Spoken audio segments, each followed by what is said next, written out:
So Altair's Seeker is actually out now. She is powerful due to secondary creations.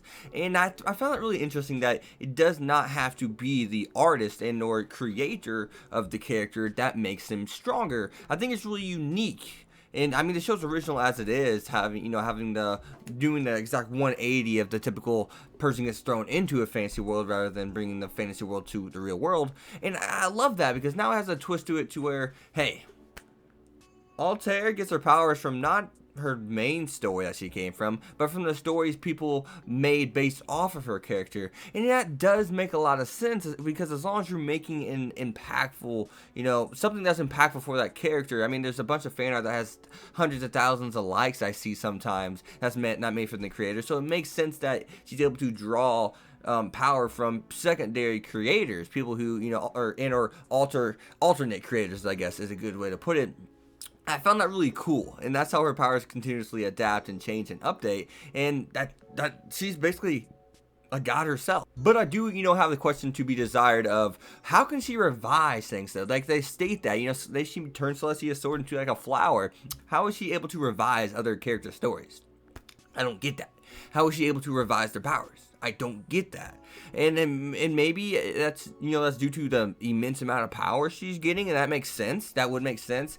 I mean, I wish we could get some context on it, but I do see. I mean, if you're getting that much recognition, you know what I mean. You're gonna have that so much power. You're gonna be a god. Like I said, you're gonna be basically a god. So it does make sense that would work that way. You know what I mean. So I don't know. What do you guys think? Leave down in the comments below your guys' thoughts on that. So in order to actually take down Altair, they're going to maximize their population. They're, the creators in that room, Matsubara, and Meteora, and at the same time Celestia, they're all going to find a way to maximize their recognition, leave imprints on the people or the worlds of the gods, right? So we have 6 months, we have a time limit, and we also want to thrust Altair into this alternate dimension or different world so that they can go all out using their powers, because that has been one of the the biggest storylines, that they can't go all out in the real world because of the damages that can be done, unlike the enemy who they can go all out because they don't care who gets hurt as long as they get what they want. And speaking of enemies, it seems as if Altair's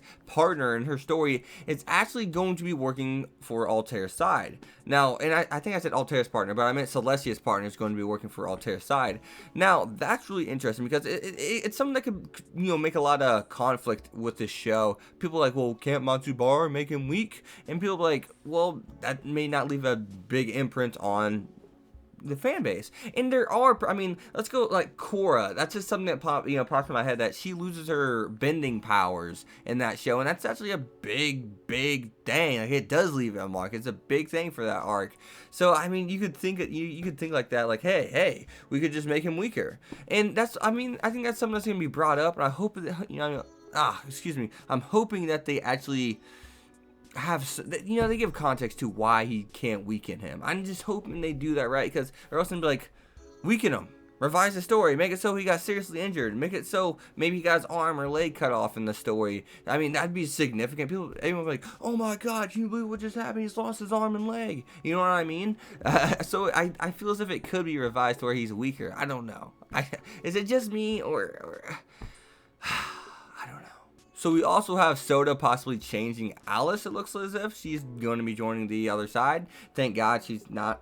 Okay, she's as dumb as I thought. She's also as good looking as I thought. But at the same time, she's still dumb as I thought.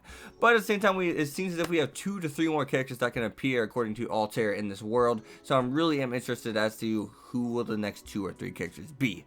But as always, guys, you guys be sure to leave a like, comment, subscribe, phone to X25. And I'm getting burnt out a little bit, folks. I'll see you guys next time. Peace.